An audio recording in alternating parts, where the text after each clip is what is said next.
नमस्कार दोस्तों, हमारे YouTube channel factory of knowledge पर आपका स्वागत है। स्टैटिक जीके के संदर्भ में आज का पहला क्वेश्चन है, रिजर्व बैंक ऑफ इंडिया के पहले भारतीय गवर्नर कौन थे?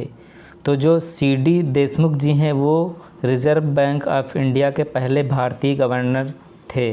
और अगर हम भारतीय रिजर्व बैंक के पहले गवर्नर की बात करें तो ऑसबोर्न स्मिथ थे पहले गवर्नर, और वर्तमान में गवर्नर की बात करें रिजर्व बैंक ऑफ इंडिया के तो शक्तिकांत दास जी हैं, जो कि 25वें नंबर के गवर्नर हैं वर्तमान के।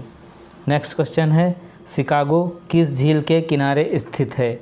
तो जो शिकागो है वो मिशिगन झील के किनारे स्थित है, इसलिए ऑप्शन नंबर ए करेक्ट हो जाएगा। और जो शिकागो है उसमें धर्म सम्मेलन हुआ था जो स्वामी विवेकानंद जी के द्वारा किया गया था, वो सबसे बड़ा धर्म सम्मेलन था, शिकागो में ही किया गया था। और सबसे बड़ी मांस की मंडी भी शिकागो में ही लगती है। नेक्स्ट क्वेश्चन है, गांधी इरविन समझौता किस वर्ष हुआ था? तो जो गांधी इरविन समझौता है वो 5 मार्च 1931 को हुआ था, इसलिए ऑप्शन नंबर बी करेक्ट हो जाएगा। और इसी समझौते के तहत कांग्रेस को गोलमेज सम्मेलन में भाग लेने के लिए कहा गया था।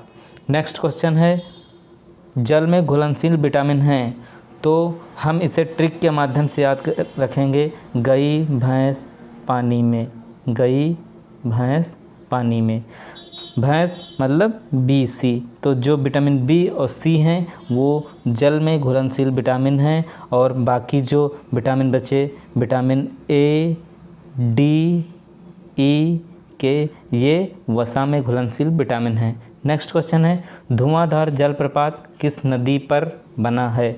तो जो धुआंधार जलप्रपात है वो नर्मदा नदी पर मध्य प्रदेश में बना है। इसमें हमें और 2-4 बातें ध्यान रखनी चाहिए। जो नर्मदा और ताप्ती 2 नदियां हैं वो भ्रंश घाटी में बहती हैं। नर्मदा और ताप्ती 2 नदियां भ्रंश घाटी में बहती हैं और पूरब से पश्चिम की ओर बहती हैं, और दोनों नदियां डेल्टा नहीं बनाती हैं। और इसी नर्मदा नदी पर गुजरात में सरदार सरोवर बांध के किनारे सरदार वल्लभ भाई पटेल जी की सबसे ऊंची मूर्ति भी बनी है। नेक्स्ट क्वेश्चन है, 10 की आधार पर जनगणना किसके कार्यकाल में प्रारंभ हुई थी? तो जो 10 की आधार पर जनगणना की बात की जाएगी वो लॉर्ड रिपन के शासनकाल में हो जाएगा। और लॉर्ड रिपन के शासनकाल में पहली बार 10 की आधार पर जनगणना की शुरुआत हुई थी सन 1881 ईस्वी में। और अगर हमसे सीधा सीधा प्रश्न पूछा जाता है जनगणना की शुरुआत कब हुई थी, तो जनगणना की शुरुआत लॉर्ड मेयो के शासनकाल में 1872 में पहली बार जनगणना की गई थी। नेक्स्ट क्वेश्चन है, राष्ट्रपति के पास क्षमादान की शक्ति किस अनुच्छेद में निहित है? तो राष्ट्रपति की जो क्षमादान की शक्ति है वो अनुच्छेद 72 के तहत निहित है, इसलिए ऑप्शन नंबर सी करेक्ट हो जाएगा। नेक्स्ट क्वेश्चन है, माउंट केटू की ऊंचाई कितनी है? तो जो माउंट केटू है उसकी ऊंचाई 8611 मीटर है। और यहाँ पर हमें ध्यान रखना है कि माउंट केटू का जो दूसरा नाम है वो गॉडविन ऑस्टिन है, और यह काराकोरम श्रेणी का एक भाग है। भारत में सर्वाधिक जनसंख्या घनत्व किस केंद्र शासित प्रदेश में है? यहाँ पर हमें ध्यान रखना है कि केंद्र शासित प्रदेश की बात की जाती है। अगर जब केंद्र शासित प्रदेश की बात की जाएगी, सर्वाधिक जनसंख्या घनत्व की बात की जाएगी, तो हम बिहार को नहीं दिल्ली को सबसे आगे रखेंगे। केंद्र शासित प्रदेश में दिल्ली जनसंख्या घनत्व के मामले में सबसे आगे है। और अगर यहाँ से केंद्र शासित प्रदेश हटा दिया जाए तो हम बिहार को आगे रखेंगे, यानी कि केंद्र शासित प्रदेश में दिल्ली और गैर केंद्र शासित प्रदेश में बिहार जनसंख्या घनत्व के मामले में आगे है। नेक्स्ट क्वेश्चन है, संयुक्त राष्ट्र संघ का मुख्यालय कहाँ है? तो जो संयुक्त राष्ट्र संघ है उसका मुख्यालय न्यूयॉर्क में है, इसलिए ऑप्शन नंबर ए करेक्ट हो जाएगा।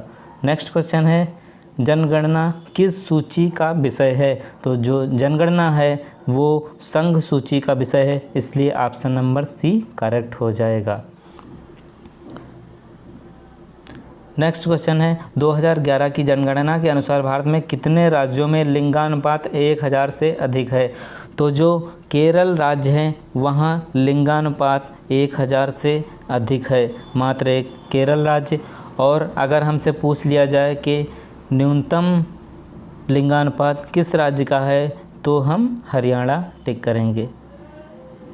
नेक्स्ट क्वेश्चन है, विश्व जनसंख्या दिवस कब मनाया जाता है?